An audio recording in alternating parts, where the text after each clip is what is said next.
Bill Clinton, Donald Trump, el príncipe Andrés de Inglaterra, Michael Jackson, Mick Jagger, Bill Gates, el cofundador de Google, Sergey Brin, e incluso, ojo al dato, Noam Chomsky. Y no estoy leyendo la lista de invitados a una gala benéfica de esas donde se sirven canapés diminutos y champán caro. Esta lista es lo que podríamos llamar el Dream Team de la vergüenza, o al menos el Dream Team de la gente que tiene muchas, pero que muchas cosas que explicar. ¿Qué demonios hacen un expresidente demócrata, un expresidente republicano, un miembro de la realeza británica, el rey del pop y uno de los mayores intelectuales de izquierda en el mismo saco? Pues que todos, absolutamente todos, aparecen en los papeles, fotos o agendas de vuelo de Jeffrey Epstein. Sí, ese Jeffrey Epstein, el hombre que convirtió el abuso en un modelo de negocio y el chantaje en un arte. Esto es True or Crime, y si os gustan este tipo de formatos documentalistas y con este tipo de temas, no dudéis en suscribiros a True or Crime, porque gracias a eso puedo seguir haciendo este tipo de vídeos. Así que vamos al lío. El 4 de enero de 2024, el mundo contenía la respiración. El Departamento de Justicia de los Estados Unidos, presionado por una ley del Congreso y por la opinión pública, anunció que iba a publicar una tanda masiva de documentos relacionados con el caso Epstein. Se nos prometió la verdad, se nos prometió que se levantaría las alfombras. Todo el mundo quería ver qué caía. ¿Sería el fin de alguna carrera política? ¿Veríamos algún famoso esposado? Pues bien, lo que ocurrió fue bastante decepcionante, por decirlo suavemente. Cuando los archivos vieron la luz, lo primero que nos encontramos fue un festival de tinta negra, censura a mansalva, tachones, nombres ocultos bajo el pretexto de proteger la identidad de las víctimas o investigaciones en curso. Que ojo, entiendo que hay que proteger a las víctimas, faltaría más, pobre gente que bastante tiene con lo que vivió. Pero es curioso, muy curioso, cómo la censura siempre parece caer al lado que beneficia a los poderosos. Según la CBS, más de 550 páginas estaban completamente cubiertas de negro. Eso no es proteger datos, eso es pintar un cuadro abstracto de oscuridad burocrática. Pero a pesar de los esfuerzos del todopoderoso Departamento de Justicia por darnos la información con cuentagotas, se filtraron cosas gordas. Y aquí es donde la historia deja de ser un drama legal aburrido y se convierte en una película de terror psicológico con reparto de Hollywood. Empecemos por uno de los platos fuertes, Bill Clinton, el expresidente de los Estados Unidos de América. En estos documentos y fotos que han salido a la luz, el bueno de Bill se le ve muy relajado. En una foto está nadando en una piscina, en otra aparece recostado boca arriba, con las manos detrás de la cabeza, en lo que parece ser un jacuzzi. Más a gusto que un arbusto. Y claro, tú ves eso y piensas, hombre, bañarse no es delito. No. Claro que no, pero cuando te bañas en la casa de un depredador sexual convicto, la cosa cambia de tono. Clinton fue fotografiado con Epstein varias veces durante la década de 1990 y principio de los 2000. Viajes, cenas, reuniones, eran uña y carne, pero ojo a la respuesta oficial. Un portavoz de Clinton salió a decir que esas fotos tienen décadas de antigüedad. Vaya, gracias por el dato. Ya veíamos que no eran selfies de ayer, de hecho ni existían. Y aseguro que Bill no tiene relación con Epstein, que rompió con él antes de que sus delitos salieran a la luz y que, como no podía ser de otra manera, nunca tuvo conocimiento de sus crímenes. ¿En serio? ¿Me estás diciendo que el hombre que tenía los servicios de inteligencia más potentes del mundo a su disposición no sabía absolutamente nada de lo que hacía su amigo Jeffrey? Permíteme que lo dude. Y si pensabais que esto era solo cosa de demócratas, tranquilos, que aquí hay para todos. Donald Trump también tiene su minuto de gloria en los archivos. Según documentos judiciales citados, Epstein supuestamente presentó a una niña de 14 años a Donald Trump en su complejo de Mar-a-Lago, en Florida, también en los años 90. Atentos a la escena porque es para que se te hiele un poco la sangre. Según la demanda, Epstein hizo un comentario jocoso sobre la niña. ¿Y qué hizo Trump? Según el testimonio, sonrió, asintió y ambos, Trump y Epstein, se echaron a reír. La víctima dijo que se sintió tremendamente incómoda, aunque era tan joven que no entendía la gravedad de lo que estaba pasando. A ver, seamos justos con la información. La demanda no acusa formalmente a Trump de haber tocado a la niña, pero esa complicidad, esa risa compartida entre dos magnates mientras miran a una menor como quien mira mercancía, eso dice mucho. Trump ha dicho 1000 veces que se distanció de Epstein en 2004 y que no era un fan. Para las fotos y los testimonios de esta época pintan una amistad bastante intensa. Y luego tenemos a la joya de la corona, nunca mejor dicho, el príncipe Andrés. En los archivos aparece una imagen que ha dado la vuelta al mundo. Andrés recostado y sobre su regazo gente. Bueno, digo gente porque las caras están ocultas, pero la pose no es precisamente protocolaria. Y allí, en la misma foto, Ghislaine Maxwell, la mano derecha de Epstein. Andrés lleva años negando la mayor. No me acuerdo, no la conozco, yo no sudo. Sí, lo de que no sudaba fue una excusa real que dio en una entrevista, una de las peores defensas de la historia de la televisión, pero los documentos son testarudos, y ver a un hijo de reina de Inglaterra en este contexto rodeado de la atmósfera tóxica de Epstein te hace preguntarte ¿quién diablos controlaba a quién en esa relación? Pero la lista sigue, y es una mezcla tan extraña que parece un chiste de mal gusto. Tenemos a Michael Jackson. Sí, el rey del pop también visitó a Epstein. ¿Qué hacían allí? Ni idea. Mick Jagger, también. Chris Tucker, el actor, también. De repente parece que la casa de Epstein era el centro social del universo. Y la pregunta que yo me hago y que seguro que os hacéis vosotros es: ¿era Epstein tan carismático? ¿O es que tenía algo que todos ellos querían o temían? Porque aquí no estamos hablando solo de fiestas, estamos hablando de una red. En los archivos aparece el testimonio de Maria Farmer, una de las primeras valientes que se atrevió a hablar, en 1996. Ojo al año, 1996. María fue al FBI, les dijo que Epstein le había robado fotos de sus hermanas menores de edad, les dijo que la amenazó con quemar su casa si abría la boca. ¿Y qué pasó? Nada, silencio. Tuvieron que pasar casi 30 años para que su testimonio se tomara en serio y ella se sintiera por fin reivindicada. 30 años de impunidad. Y no olvidemos las fotos más recientes que han salido, las del lote del comité de la Cámara de Representantes. Bill Gates, de pie junto a una mujer con la cara censurada. El cofundador de Google, Sergey Brin, cenando tan tranquilo, y Noam Chomsky, el gran crítico del sistema, charlando con Epstein en un avión privado. Cuando le preguntaron a Chomsky por esto, respondió algo así como que lo que hacía era asunto suyo. Vaya, qué conveniente se vuelve la privacidad cuando nos pillan en el jet privado del Lolita Express, ¿verdad? La publicación de estos archivos nos deja un sabor amargo. Por un lado vemos los hombres, vemos las caras, confirmamos lo que todos sospechábamos, que Epstein no actuaba solo, que estaba rodeado, protegido y legitimado por la gente más poderosa del planeta. Pero por otro lado, vemos los tachones negros, vemos la censura, vemos como el Departamento de Justicia dice que aún están revisando cientos de miles de páginas, cientos de miles, porque para entender la magnitud de esta estafa, para entender por qué Clinton, Trump, Andrés y compañía estaban orbitando alrededor de este tipo, tenemos que hacernos la pregunta fundamental, la pregunta del $1.000.000, o mejor dicho, la pregunta de los $1.000 millones fantasma. ¿Quién demonios era realmente Jeffrey Epstein? Como un tipo que empezó dando clases de matemáticas en un colegio pijo de Nueva York, acabó teniendo al mundo a sus pies y a las agencias de inteligencia comiendo de su mano. Porque os aseguro que no fue por su sonrisa. Lo que este hombre construyó fue una telaraña. Vamos a ver cómo un nadie se convirtió en el todo de la élite corrupta. Antes de los jets privados, antes de las islas privadas y antes de codearse con la realeza, Epstein era profesor.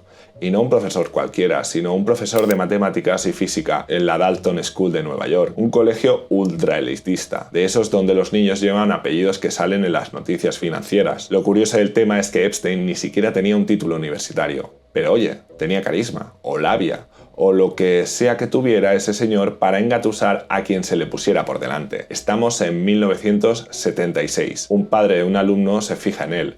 No sabemos qué vio exactamente. Quizás vio un tipo listo, o quizás vio a alguien con muy pocos escrúpulos, que es una cualidad muy valorada en ciertos sectores de Wall Street. El caso es que este padre le consigue una entrevista en Bear Stearns. Y ahí, amigos, es donde el profesor de mate se convierte en el lobo de Wall Street. Epstein subió como la espuma. No es que fuera bueno, es que era un tiburón. Sus jefes vieron el potencial y lo metieron directo a la división de productos especiales. ¿Y qué demonios son los productos especiales? Pues básicamente ingeniería fiscal para gente asquerosamente rica. Su trabajo consistía en decirle a los multimillonarios cómo mover su dinero para que Hacienda no viera ni un centavo. Implicaciones fiscales lo llamaban. Yo lo llamo como estafar legalmente al sistema mientras el resto de los mortales pagamos hasta por respirar. Jimmy Kane, el CEO de Bear Stearns, en aquella época llegó a decir en 2002, lo pusimos ahí porque tiene una mente matemática brillante. Ya claro, y porque sabía guardar secretos. Pero a Epstein la banca de inversión se le quedaba pequeña. Él quería ser el dueño del tablero, no una ficha más. Así que en 1982 funda su propia firma, J. Epstein & Co. Y aquí viene la jugada maestra, el movimiento de marketing definitivo. Para entrar en su firma, Epstein puso una regla de oro. Solo aceptaba clientes con activos superiores a los $1.000 millones. 1.000 millones. Si tú pones esa barrera, automáticamente te conviertes en el objeto de deseo de todos los nuevos ricos que quieren sentirse parte de la élite suprema. Era el club más exclusivo del mundo. Y lo mejor de todo es que nadie sabía muy bien qué hacía Epstein con el dinero. No había informes públicos, no había transparencia. Era una caja negra. Confía en mí, soy Jeffrey. El dinero empezó a llover o a diluviar y con el dinero llegaron los juguetes. Se compró la mansión privada más grande de Manhattan. Se compró un rancho en Nuevo México que parecía un estado propio. Se compró la famosa isla en las Islas Vírgenes, Little St. James, de la que hablaremos largo y tendido, porque tela marinera lo que pasaba allí. Y, por supuesto, se compró el avión, un Boeing 727 modificado. La prensa, que a veces tiene muy mala leche, pero mucha razón, lo bautizó como el Lolita Express. No hace falta que os explique por qué, ¿verdad? Pero lo que Epstein realmente compraba no eran casas ni aviones, lo que compraba eran personas, lo que compraba era acceso. Se convirtió en el amigo fantástico de todos, organizaba cenas, financiaba investigaciones científicas, donaba $30 millones a Harvard como quien da una propina. Se construyó una fachada de filántropo intelectualoide que le servía de escudo perfecto. Ahí tenéis a Donald Trump en el año 2002 hablando para la revista New York Magazine. Y cito textualmente porque esto es oro puro. Conozco a Jeff desde hace 15 años. Es un tipo fantástico. Es muy divertido estar con él. Incluso se dice que le gustan las mujeres hermosas tanto como a mí. Y muchas de ellas son más jóvenes. Ahí lo tienes. Muchas de ellas son más jóvenes. En 2002, Trump lo decía como una gracia. Hoy, con lo que sabemos, esa frase suena a confesión, suena a que todos sabían de que picojeaba el tal Jeff, pero mientras invitara a las fiestas y moviera el dinero, a nadie le importaba un pimiento. Y no era solo Trump. Bill Clinton usaba su avión como si fuera su taxi personal. Actores como Kevin Spacey o Chris Tucker se paseaban con él. Incluso intentó comprar la revista New York Magazine junto a Harvey Weinstein.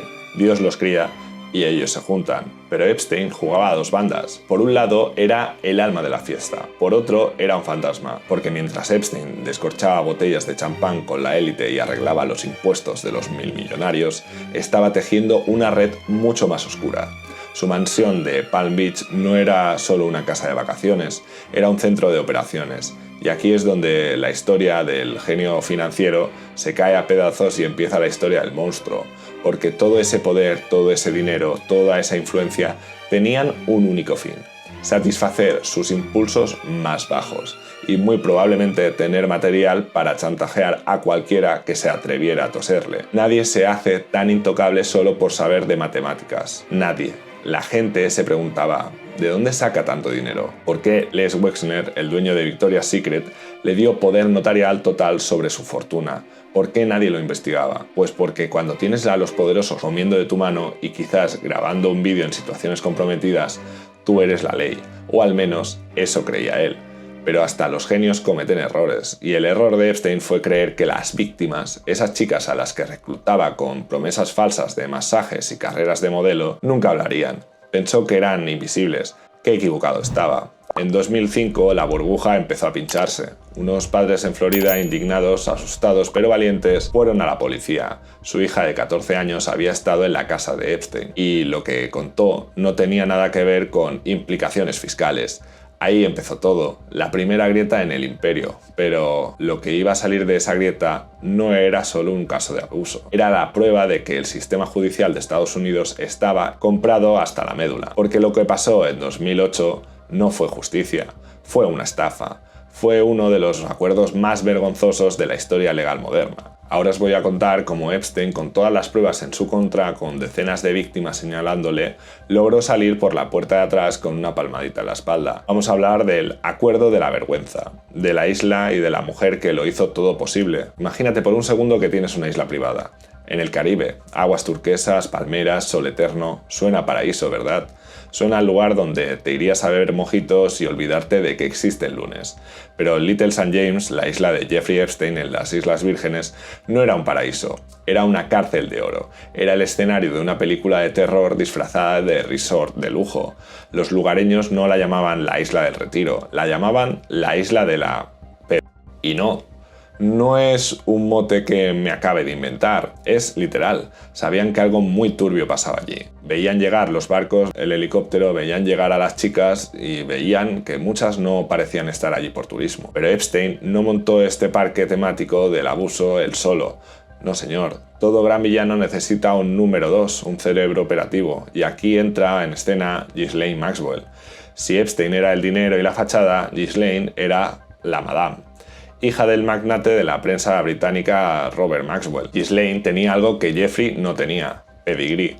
Tenía clase, tenía acento británico pijo, tenía acceso directo a la aristocracia europea. Ella fue quien le abrió las puertas de la alta sociedad a ese profesor de matemáticas de Brooklyn. Ella fue quien le presentó al príncipe Andrés. Pero su rol iba mucho más allá de ser las relaciones públicas. Según las víctimas y según lo que se probó después en el juicio que la condenó a 20 años, Ghislaine era la encargada de reclutar. El sistema era macabro y terriblemente eficiente. Buscaban chicas jóvenes, a menudo de entornos vulnerables, chicas que necesitaban dinero para pagar la universidad o ayudar a sus familias. Ghislaine se les acercaba con esa sonrisa de hada madrina. Les decía que era una mujer de mundo y les ofrecía un trabajo fácil: dar masajes a un millonario.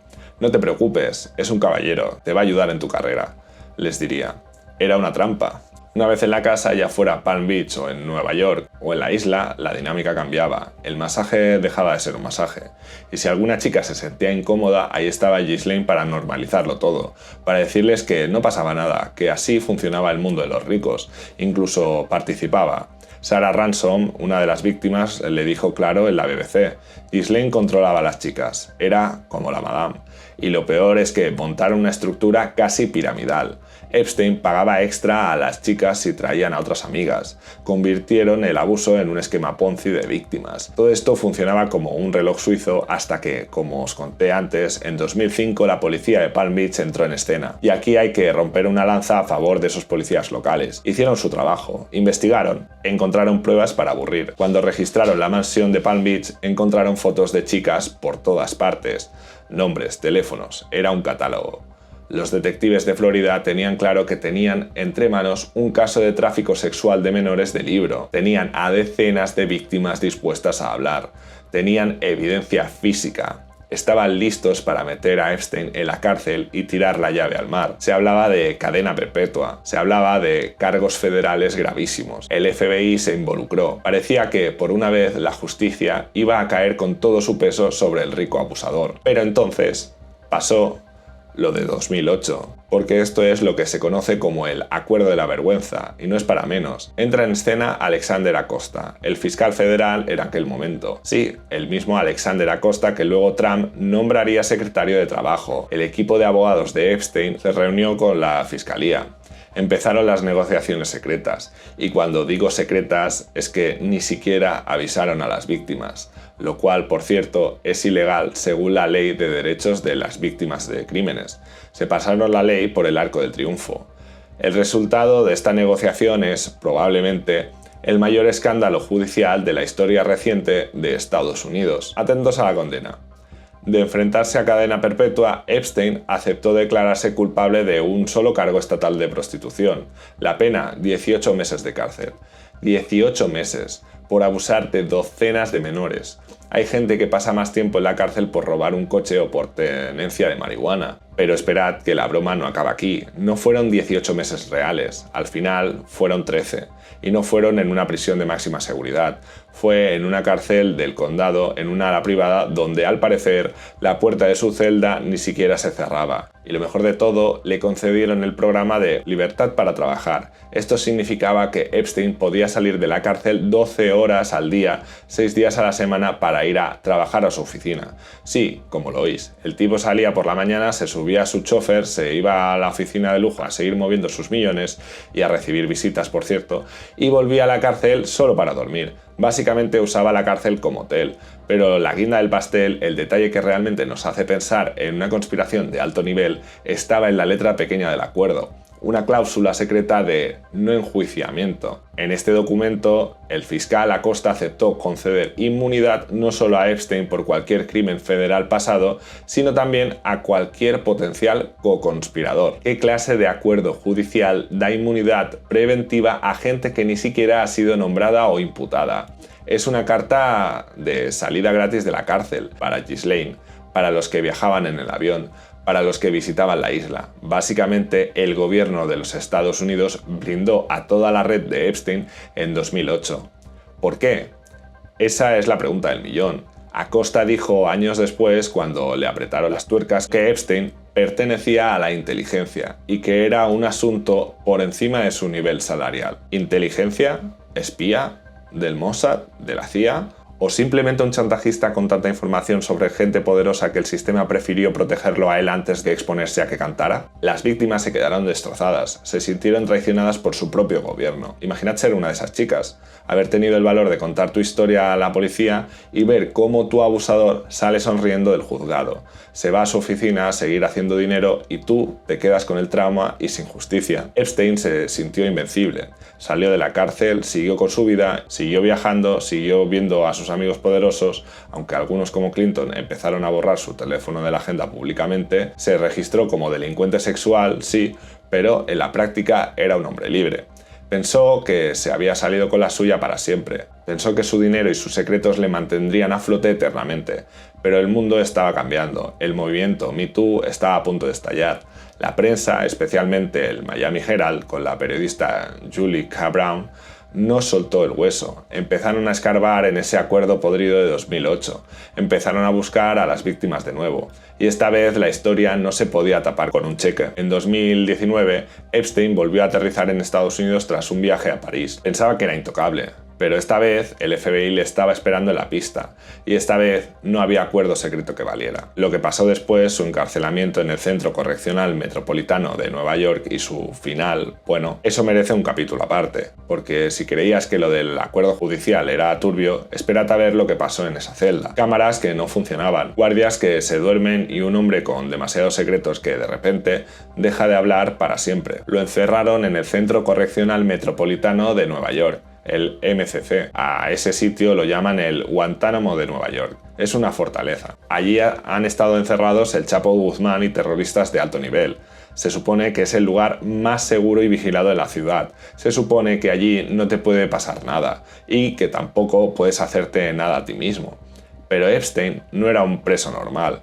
Tenía secretos que podían destruir carreras, gobiernos y legados enteros. Y casualidades de la vida, cosas muy extrañas empezaron a pasar. El 23 de julio, apenas 2 semanas después de su arresto, encuentran a Epstein en su celda medio inconsciente, con marcas en el cuello. Su compañero de celda en ese momento era un ex policía acusado de cuádruple homicidio, un tipo llamado Nicolas Tartaglione. Epstein dijo que le habían atacado. La prisión dijo que fue un intento de suicidio. ¿Y qué hace una prisión de máxima seguridad cuando su preso más valioso, el hombre que tiene la llave de los secretos de la élite mundial, intenta, supuestamente, quitarse la vida? Lo ponen en vigilancia antisuicidio. Eso significa luz encendida 24 horas, ropa de papel para que no puedas ahorcarte, sin sábanas y un guardia mirándote a la cara cada pocos minutos. Es imposible, literalmente imposible, matarse bajo ese protocolo. Pero entonces llega la magia burocrática. Apenas 6 días después, el 29 de julio, alguien decide que Epstein ya está bien, que se ha curado de sus sentencias. Todo en orden, caballero. Lo sacan de la vigilancia especial y lo devuelven a una celda normal. Y aquí empieza la secuencia de infortunios más increíble de la historia penitenciaria. Noche del 9 al 10 de agosto de 2019, viernes por la noche. Primero, a Epstein le quitan el compañero de celda, se queda solo, completamente solo en una celda diseñada para 2.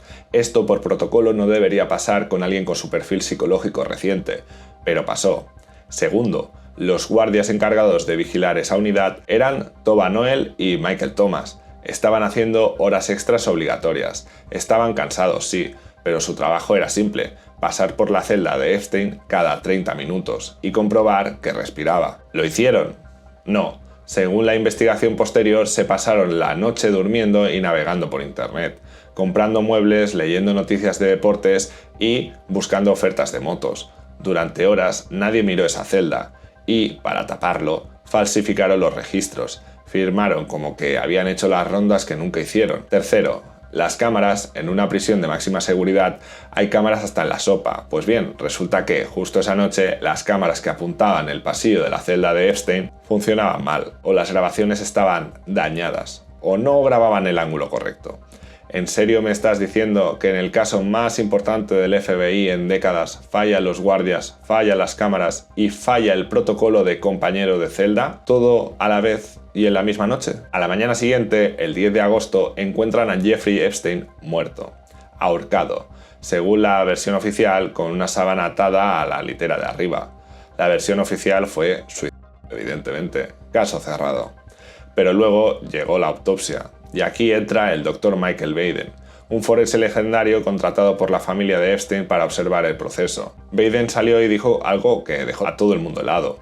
Epstein tenía rotos varios huesos del cuello, incluido el hueso hioides. El hueso hioides es un hueso pequeño en la garganta. Se puede romper en un ahorcamiento, sí, sobre todo en personas mayores, pero es extremadamente raro. Sin embargo, es tremendamente común en casos de estrangulamiento homicida. Baden lo dijo claro: no he visto en 50 años tantas fracturas en un suicidio. Pero la oficina del forense de Nueva York mantuvo su postura: suicidio. La noticia corrió como la pólvora y nació el meme: Epstein didn't kill him. Epstein no se mató, no era solo una frase de conspiranoicos de sombrero de papel de aluminio. Era el grito de incredulidad de toda una sociedad que sentía que le estaban escupiendo en la cara. Porque, pensadlo fríamente, ¿a quién beneficia la muerte de Epstein? A él no, desde luego. Pero beneficia a mucha gente poderosa. Con Epstein muerto no hay juicio, no hay testimonio, no hay interrogatorio cruzado. Sus secretos se fueron a la tumba con él. El caso penal contra él se cerró técnicamente con su muerte. Las víctimas, esas mujeres que llevaban años esperando verle la cara en un tribunal y decirle todo el daño que les hizo, se quedaron sin su día de justicia. Les robaron el cierre, les robaron la verdad. Sí, después fueron a por Ghislaine Maxwell. La encontraron escondida en una casa en medio de la nada en New Hampshire, comprada en efectivo y protegida por exmilitares. La detuvieron, la juzgaron y le cayeron 20 años. Y está muy bien que ella pague, claro que sí, era una pieza clave. Pero el juicio de Ghislaine fue otro espectáculo de vamos a mirar solo hasta aquí. Durante su juicio, los nombres de los clientes apenas se mencionaron. Se centraron en ella y en Epstein. Parecía que había una barrera invisible que los fiscales no querían cruzar. Juzguemos a la madame y al muerto, pero no toquemos a los que pagaban. Y así llegamos al día de hoy, con esos documentos desclasificados llenos de tinta negra de los que hablábamos al principio. Jeffrey Epstein está muerto, Ghislaine Maxwell está en la cárcel, pero ¿y los demás? ¿Qué pasa con los hombres que volaban en el Lolita Express? ¿Qué pasa con los que visitaban la isla? ¿Qué pasa con los que aparecen en las fotos sonriendo mientras una chica menor de edad les sirve champán? Siguen ahí, siguen siendo presidentes, príncipes, CEOs, dueños de medios de comunicación, siguen dando conferencias sobre ética y filantropía, siguen durmiendo tranquilos en sus mansiones, sabiendo que el único hombre que podía señalarlos directamente ya no puede hablar. La historia de Epstein no es solo la historia de un pervertido con dinero, es la radiografía de un sistema roto, un sistema donde la justicia tiene un precio y la impunidad se compra por kilos. Si quieres investigar por tu cuenta, dejaré un tuit en la descripción con las fotos recopiladas por Ray Sullivan, un chico que se ha dedicado a organizar en un visor de fotos online, porque la web oficial, la verdad es que es muy poco práctica. Me he pasado un poco por ahí, la verdad es que es algo que te deja una arcada permanente. Más que por lo que enseña, por lo que uno se puede llegar a imaginar. Dicho esto, muchas gracias por ver el vídeo y si te ha gustado ya sabes qué hacer. Suscríbete si quieres más vídeos como estos y nos vemos en la próxima. Muchas gracias por llegar hasta aquí. Hasta la próxima.